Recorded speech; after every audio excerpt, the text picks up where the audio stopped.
Everyone. This week I'm highlighting another local nonprofit. I'd like to introduce you all to Rob Bender with the Travis Manion Foundation. How are you today, Rob? Shelby, I'm doing very well. Thank you. I hope you're doing well. I am, sir. I am. Thank you. So, Rob, I met you last month. You were the highlighted nonprofit for the local and non-tax, which is a group of business owners in the Montgomery County that are highlighting different local nonprofits. They do it the third Thursday of every month at different locations. And it's a networking event, but it also highlights a nonprofit charity. And if anyone wants to know more about that and the group of individuals that are doing this every week or every month, they can go on to the Greater Montgomery Chamber's website and check out what Local and on Tap is going to be doing and when they are the next month. So there's my plug for all the nonprofits for the future. But I met you and I was very fascinated with your foundation and what you do for vets. So before we even get started, can you share with us who was Travis Manion? Sure. Uh, Travis was a Marine who was killed in Iraq in April of 2007. He was from this area. He grew up in Doylestown. Obviously, his father was a career Marine. And when he left active duty service, the family settled in Doylestown. He went to LaSalle High School, went on to the Naval Academy, graduated from the Naval Academy in the class of 2004, went through the Marine Corps Basic School, and then before long, he was over in Iraq, had one tour, came back, and then on the second tour is when he was killed. He was killed. He was leading a patrol that day, and actually, I don't want to take too much time with this, but he was scheduled that day to go into town and to hand out, coloring books, reading books, play soccer with the children, and sort of have an off day. Another lieutenant came up to him and said his head wasn't in the right space and that Travis would take control. Travis agreed to do that. They were ambushed. Two of his Marines were wounded. He went out and pulled each Marine back individually. And then in order to allow his platoon to build their defensive position, he went out and exposed himself, and that's when he was fatally shot. Wow. So I know that this foundation, it came about soon thereafter, correct? Correct. The foundation was started in the summer of 2007, and kind of the genesis of that. Some of the friends of the Manion family put together a memorial fund, in lieu of flowers. And at the end of that, they had a substantial amount of money. Travis lived by a motto of "If not me, then who." He showed that the last day of his life. He showed it throughout his life, really. And the mother, Janet, said, with that motto of "If not me, then who," and with these funds, I can do something. And that's how it got started. And the idea initially was to help veterans re-engage with the community when they come home, to help develop the next generation of leaders, and to support our Gold Star families. Wow. So there's so many different programs and let's talk about some of the programs that you have with the Travis Mann Foundation and who is benefiting from these programs. Okay, well, thank you. The mission, and when I talk, I'm going to say veterans, but I am including veterans and Gold Star family members, and we have some first responders that work with us. Okay. And what we've sort of evolved into a little bit is we work with veterans and we give them the tools that they need to go out into the community, to work with youth, and to not only develop their character, but get them engaged in the community. And so the veteran is definitely benefiting from it, but also the students are benefiting and the community is benefiting. And so it's sort of everyone sort of benefits with that. And the character program, let me just, the benefit of all that, if I can. We had a study done by the Institute for Veterans and Military Families out of Syracuse University, and they did a 3-year study on the benefit to the veteran and the benefit to the student. And what they came back with, and the numbers really blew us away. We were very surprised with how good they were. But in the high 80, in the 80s and 90s percentile, the veterans feel more connected to their communities. They feel like they have more of a purpose in life. Simple things like they're better able to sleep, better able to face the challenges that they meet day to day.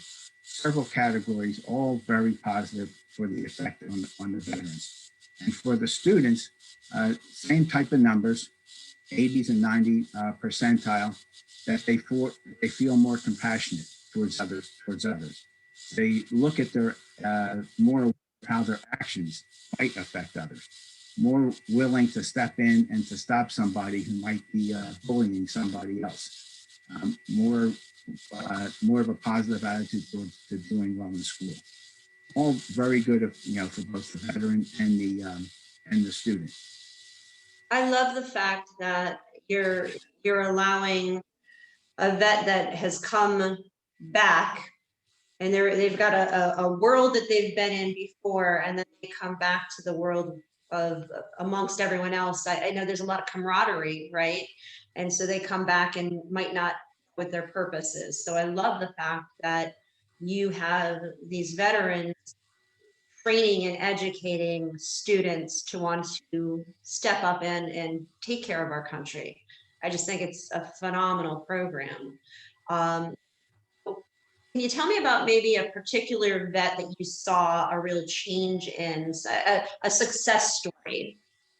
Well, we have several success stories, and really, just about everyone is a success story. To tell you the truth, one person in particular comes to mind, and I would remain anonymous for this, but they came back.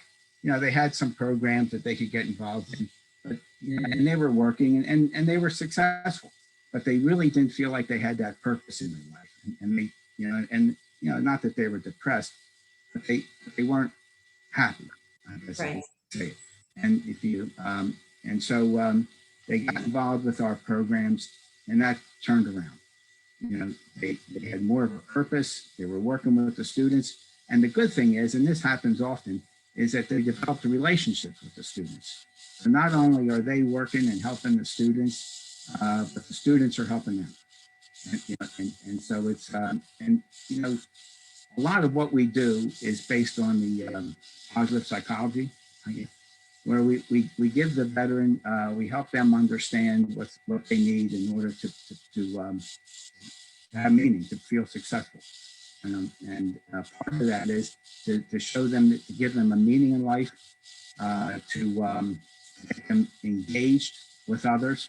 And then from that engagement, that meaning and that engagement, to build relationships. And then that's really what life's all about. Absolutely. So how would you say your foundation is different than other veteran service organizations? Well, the thing I like to say, and these are my words, is that there are organizations, veteran organizations that serve veterans, and we do that. There are veteran organizations that give veterans the opportunity to serve, and we do that. We're the only one that I'm aware of that gives veterans the opportunity to inspire others to serve. And that's, the term thriving. I mean, that's really, helps those veterans to thrive, and the students also. So where do you see foundation going? What's Well, next? I see us taking off. We had the pandemic. A lot of organizations like ours, and this is again, this is my understanding of everything. They laid people off, because they weren't having the programs, they weren't having the funding coming in. We continued our programs and continued to grow, and I think we actually hired employees during the pandemic. And part of that is because we give those veterans an opportunity to be engaged with us. When the pandemic hit, they didn't want to stop working. They wanted to continue what they were doing. And so right away, within a week, we developed a program, Character is Not Canceled. Love it. All the schools were being canceled. They were shutting down. we immediately put that program together.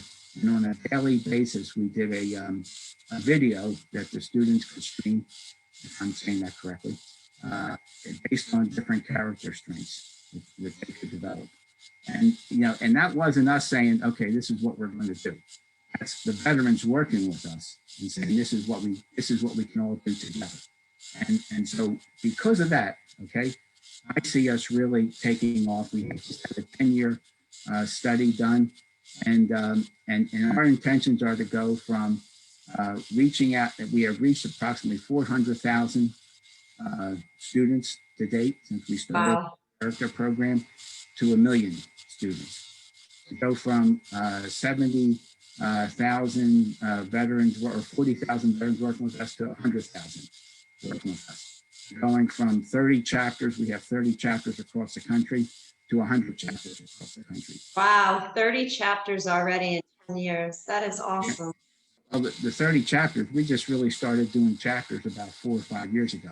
So but the idea, I mean, the veterans like it, the students like it, and so it's just really, you can't help.